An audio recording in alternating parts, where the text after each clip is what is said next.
بسم اللہ الرحمن الرحیم۔ السلام علیکم ورحمۃ اللہ وبرکاتہ۔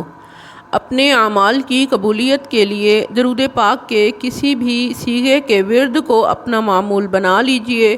انشاءاللہ نہ صرف آپ کے اعمال اللہ کی بارگاہ میں قبول ہوں گے بلکہ دونوں جہاں کی برکتیں اور رحمتیں نصیب ہوں گی۔ اللہم صلی علی سیدنا و مولانا محمد معدن الجود والکرم و آلہ وبارک وسلم۔ وظائف ہب آفیشیل میں خوش آمدید۔ دعا ہے کہ اللہ تعالیٰ تمام سننے اور پڑھنے والوں کی جھولیاں اپنی رحمت سے بھر دے۔ صدقہ جاریہ سمجھ کر ویڈیو شیئر کیجئے۔ آپ کے ویڈیو شیئر کرنے سے اگر کسی اور مسلمان کی مشکل آسان ہو گئی تو آپ کی مشکل اللہ تعالیٰ پہلے آسان کر دے گا انشاءاللہ۔ آج کا ہمارا موضوع ہے دعائے حضرت علی سلام اللہ و رضوانہ علیہ۔ دعائے حضرت علی سلام اللہ و رضوانہ علیہ کی وجہ تسمیہ کیا ہے؟ یہ وہ عظیم الشان دعا ہے کہ جو اللہ نے حضرت جبریل علیہ السلام کے ذریعے اپنے پیارے محبوب حضرت محمد صلی اللہ تعالیٰ علیہ وسلم کو عطا کی تھی۔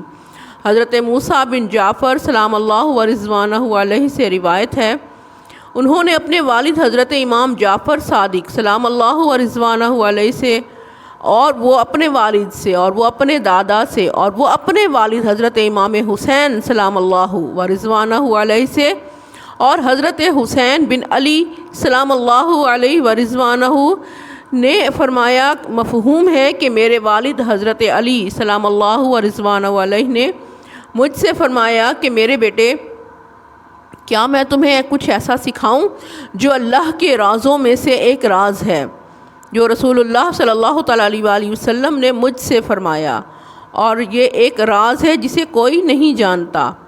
میں نے عرض کی، جی ابا جان مجھے ضرور سکھائیے۔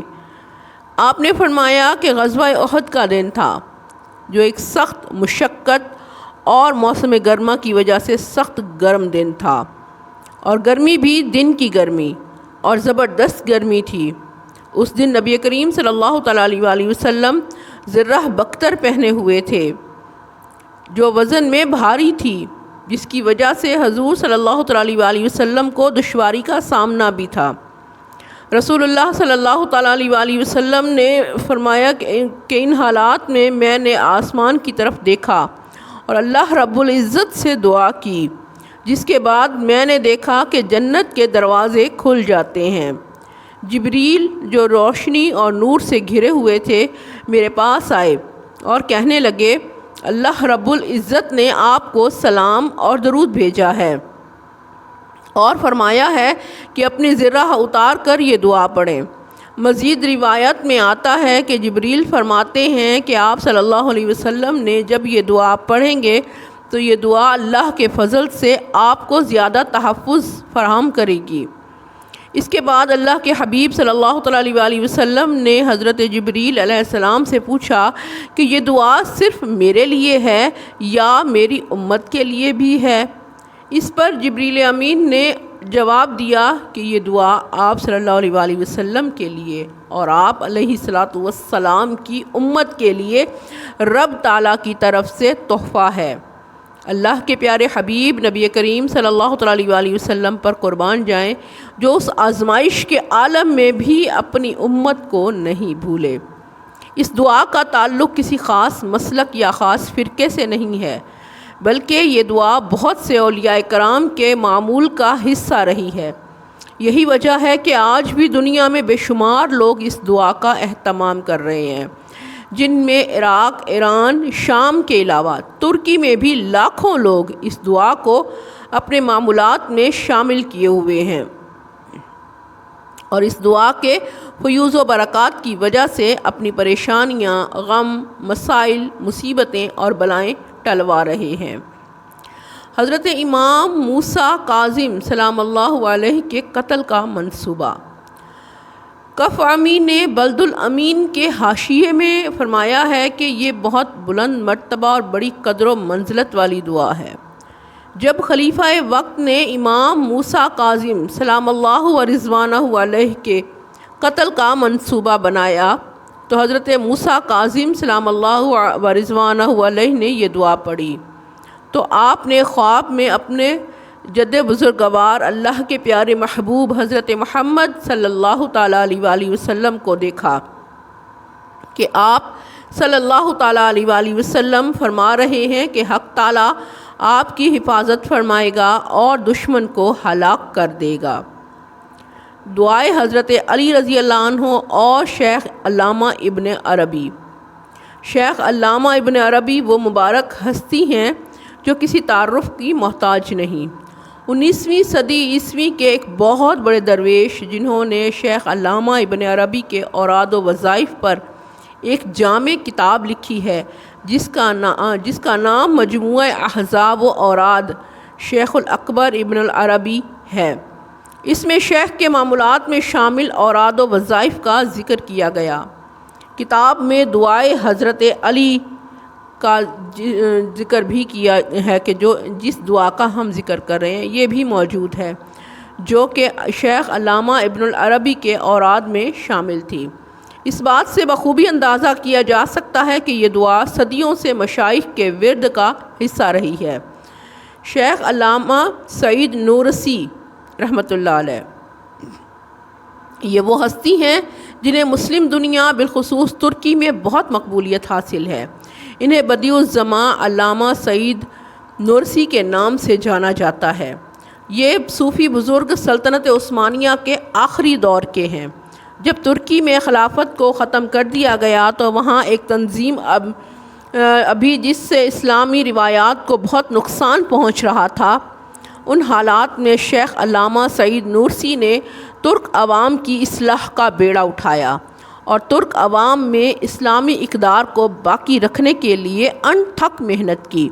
اس دوران آپ کو بہت سی صعوبتوں یعنی مصیبتوں کا سامنا کرنا پڑا۔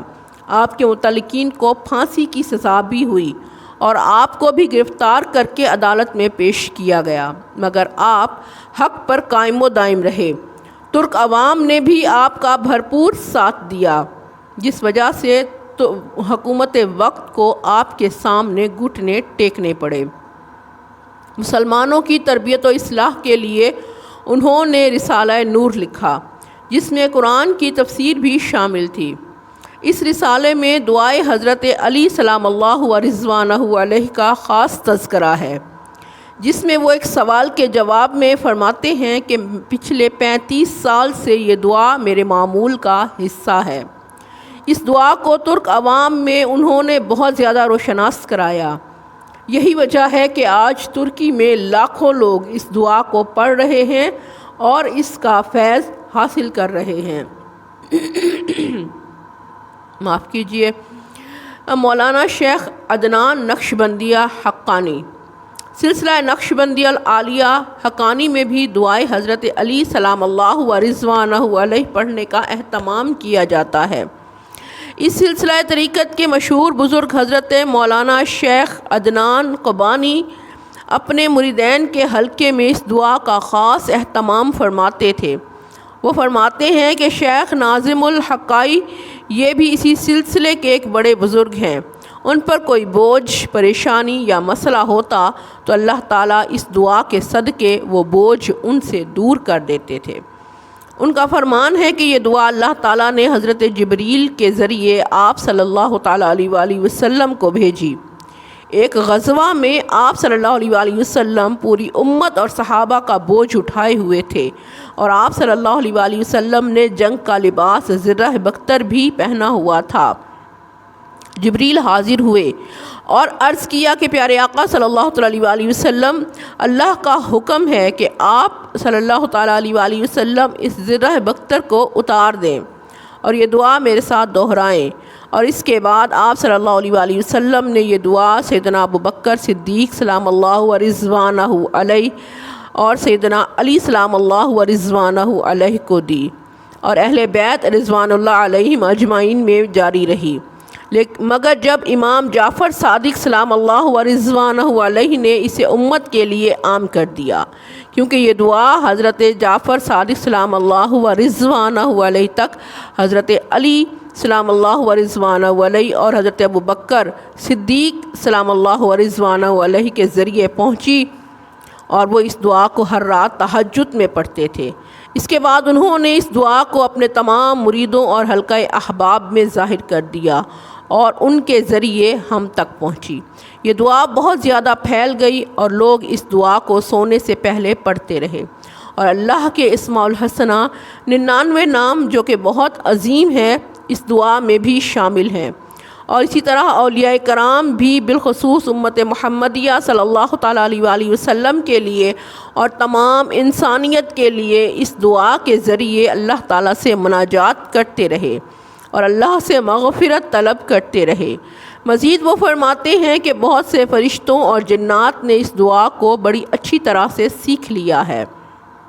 شیخ مولانا عدنان اس دعا کے فضائل کے بارے میں ارشاد فرماتے ہیں، جس کی تفصیل کچھ یوں ہے کہ اللہ تعالیٰ نے سیدنا رسول اللہ صلی اللہ تعالیٰ علیہ وآلہ وسلم کو ایک غزوہ کے موقع پر یہ دعا عطا فرمائی، جس میں آپ صلی اللہ تعالیٰ علیہ وآلہ وسلم لوہے کی بھاری زرہ پہنے ہوئے تھے، تو اللہ کے حکم سے حضرت جبریل کے ذریعے یہ دعا بطور تحفہ حفاظت کے لیے عطا فرمائی تھی۔